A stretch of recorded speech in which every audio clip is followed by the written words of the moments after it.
নন্দ, ও নন্দ, এই বাড়িতে আছো নাকি গো?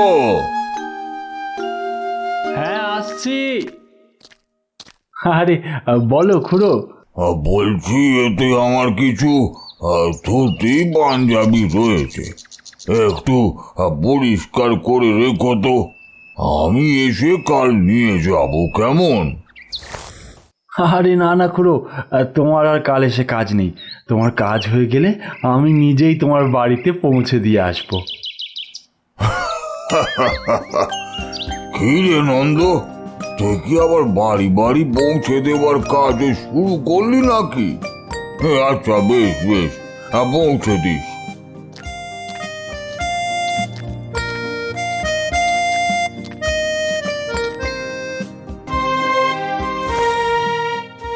আমি ঘাটে গেলাম গিন্নি, জামা কাপড়গুলো ধুয়ে নিয়ে আসি, কেমন? এসো। নন্দ পেশায় ধোপা হলেও এই শ্রীপুর গ্রামের অন্যতম স্ত্রী রক্ষাকর্তা। কারণ গ্রামের নন্দ ধোপার হাতের গুণেই হোক আর জাদুতেই হোক, গ্রামের মানুষ তার হাতে পরিষ্কার করা জামা কাপড় পরেই ঝকমকিয়ে গ্রামের স্ত্রী ধারণ করে রেখেছে। নন্দ তার এই অভূতপূর্ব গুণে গ্রামের মানুষের থেকে অল্প পারিশ্রমিক নিয়ে তাদের জামা কাপড় পরিষ্কার করে দেয়। যা পায় তা দিয়ে তাদের দুটো মানুষের সংসার হেলায় চলে যায়। কিন্তু নন্দ একা করে খাবে আর বাকি ধোপারা নিজেদের পেশা ছেড়ে দিয়ে মাছি তাড়াবে, এটা তো হতে পারে না। পাশের ঘাটে কাপড় পরিষ্কার করছে পাঁচু ধোপা। পাঁচু ধোপার কাছে কাপড় সংখ্যা দুটো কি তিনটে। তার এই সংখ্যার কারণ হিসেবে সে নন্দ ধোপাকে তার চরম শত্রু মনে করে। তাই সে নন্দ ধোপাকে বলে, এই বলি, হ্যাঁ রে নন্দ, তোর জন্য কি আমাদের না খেতে পেয়ে মরতে হবে নাকি রে? কেন পাঁচুদা, আমি আবার কি করলাম তোমাদের? কি করেছিস? বলি, এত কম দামে যদি ধোপাগিরি করিস তাহলে আমাদের কাছে কে আসবে? হ্যাঁ, আর অত কম দামে আমরা কাপড় পরিষ্কার করলে ঘরের বউ বাচ্চাকে কি খাও বল দেখিনি? ও, এই কথা। দেখো পাঁচুদা, আমার কাজের যা পারিশ্রমিক আমি সেটাই নিই গো। আর অহেতুক মানুষজনকে ঠকিয়ে ওর থেকে আমি বেশি নিতে পারবো না দাদা। তবে রে বেটা নন্দ, তোর মুখের সব আনন্দ যদি আমি নিরানন্দ না করেছি, তবে আমার নামও পাঁচু ধোপা না।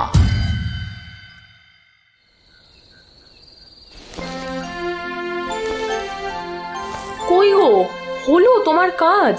সেই কোন ভোরবেলা থেকে উঠে কাজে লেগেছো, একের পর এক কাজ করেই চলেছো। খাওয়া দাওয়ার তো কোনো সময় জ্ঞান নেই, অন্তত বিশ্রামটা নাও। বলি, শরীরটা ঠিক না থাকলে কাজটা তুমি কি করে করবে শুনি? আরে এই তো গিন্নি, হয়ে গেছে। কাল খুড়োর বাড়িতে সকালবেলায় এগুলো পৌঁছে দেব, তাই আজ গুছিয়ে রাখলাম। চলো চলো দেখি, চলো। ও খিদে পেয়েছে, খেতে দাও।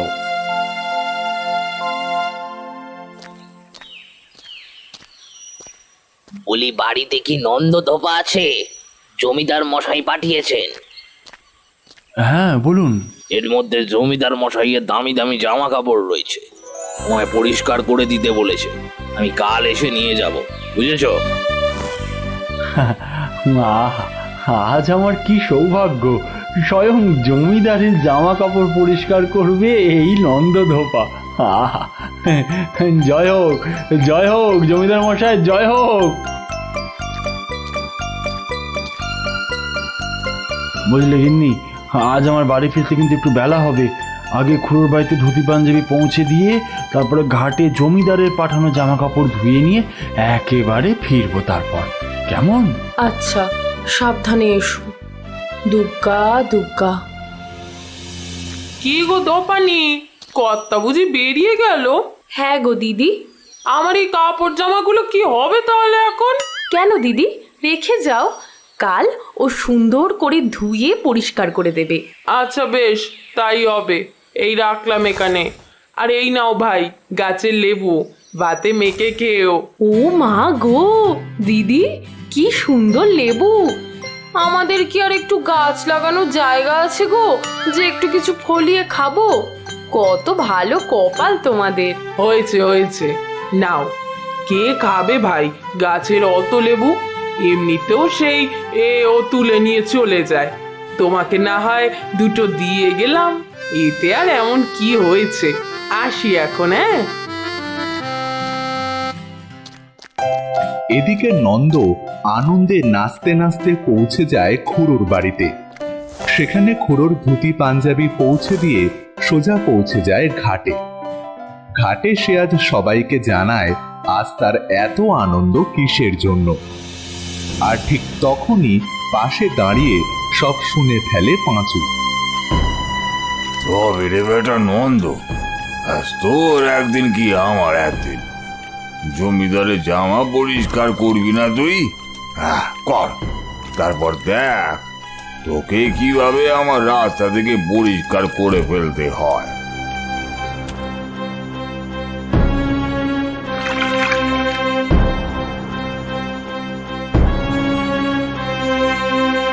পরের দিন সকালবেলা নন্দ জমিদারের পরিষ্কার জামা কাপড় ফেরত দিতে গেলে একটা ভালো জামায় অনেকটা জায়গা জুড়ে কিসের রং লেগে নষ্ট হয়ে গিয়েছে।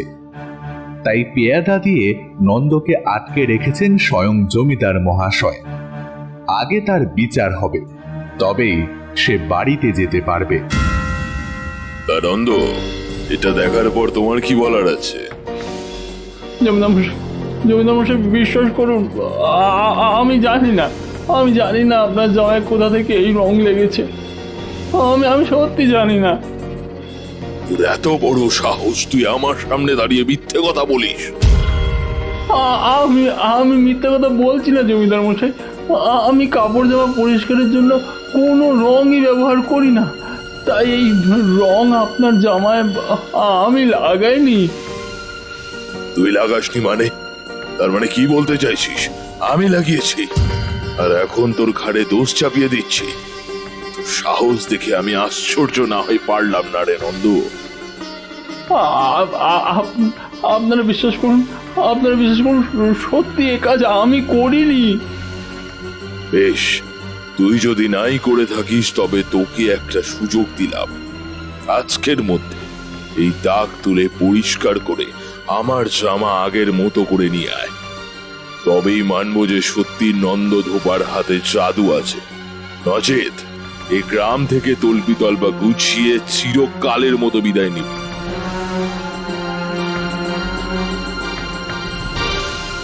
এখন কি করবে? জানি না গিন্নি, কি করব, কি বা পরিণতি হবে আমাদের। তবে আমি এটা নিশ্চিত জানি যে আমার এই বিপদের জন্য একদম ওই পাঁচু ধোপাই দায়। কারণ গতকাল ওই আমাকে ভয় দেখিয়ে কথা বলেছিল ঘাটে। কিন্তু ও কথা ভেবে তো এখন কোনো কাজ নেই। এখন ভাবতে হবে জামা থেকে এই দাগ কি করে তোলা যায়। দাগ দেখে তো মনে হয় না যে কোনো সাধারণ রং, এত সহজে রঙের দাগও যাবে না।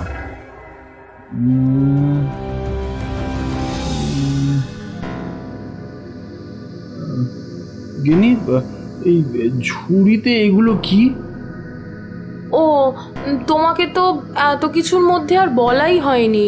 ওবেলা ওই পাশের বাড়ি দিদি এসেছিল, কাপড় জামাই দিতে এসেছিল কাচার জন্য। তখনই সে তাদের গাছের কতগুলো লেবু দিয়ে গেছে। লেবু? লেবু বলতেই নন্দ কিছু ভাবতে শুরু করে। হঠাৎ করে তার মনে পড়ে ছোটবেলায় যখন সে তার বাবার সাথে ঘাটে যেত জামা কাপড় ধোয়ার জন্য, তখন সে দেখে শিখে নিত কিভাবে তার বাবা অতি যত্ন করা ভালোবাসা দিয়ে জামা কাপড় ধুয়ে পরিষ্কার করে বাড়ি নিয়ে আসত। ঠিক এরকমই একদিন হঠাৎ তার বাবা দেখে একটা জামায় রঙের দাগ লেগে রয়েছে। দেখেছো দেখেছো দেখেছো কাণ্ড দেখেছো? জামায় কি রং লাগিয়ে রেখেছে? কেন বাবা, রং লাগলে কি হবে? তোমার কাছে তো সব ময়লাই নিমেষে ধুয়ে যায়, ওটাও ধুয়ে দাও। না রে পাগল, রঙের দাগ এত সহজে ওঠে না।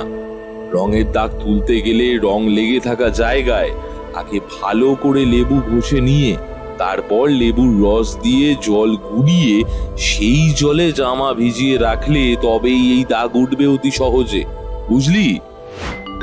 পেয়ে গেছি গিন্নি, আমি পেয়ে গেছি। কি পেয়ে গেছো?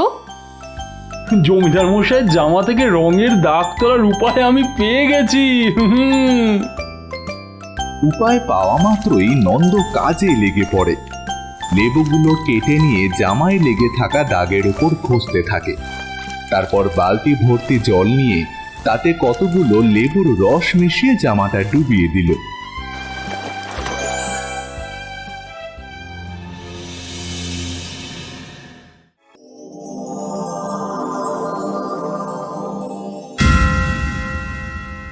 এসো নন্দ, এসো। বোধ করি জামা থেকে রঙের দাগ তুমি তুলতে পারোনি, তাই আমি আগে থেকেই পাঁচু ধোপাকে ডাকিয়ে রেখেছি। আগে সবই বুঝলাম জমিদার মশাই, কিন্তু সব কিছু করবার আগে আপনার এই জামাটি একবার একটু খুলে দেখুন। এ কি করেছো নন্দ? সাব্বাস, সত্যি নন্দ, তোমার জবাব নেই।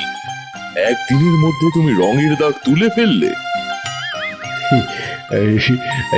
সবই আপনাদের আশীর্বাদে। বলো নন্দ, বলো, তুমি কি চাও? আমি তোমায় না বুঝে জেনে কি নাই বলে ফেলেছি, আমাকে ক্ষমা করো। আর বলো, তোমার কি চাই? হে মামা, জি, আমার কিছু চাই না জমিদার মশাই।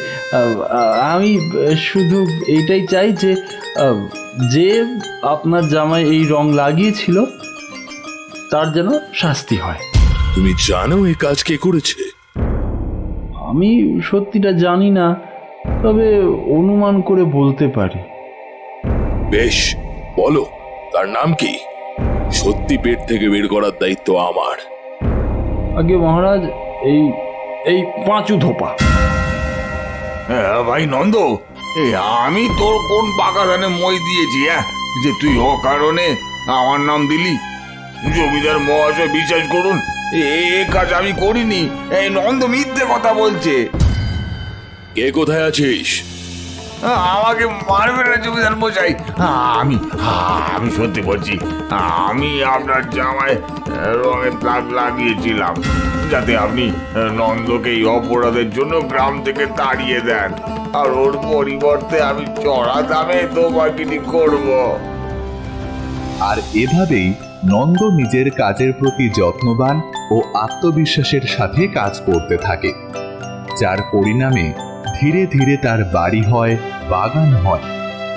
এখন নন্দ ধোপার নাম 1 গ্রাম ছাড়িয়ে আরো 10 গ্রামে পৌঁছে গেছে।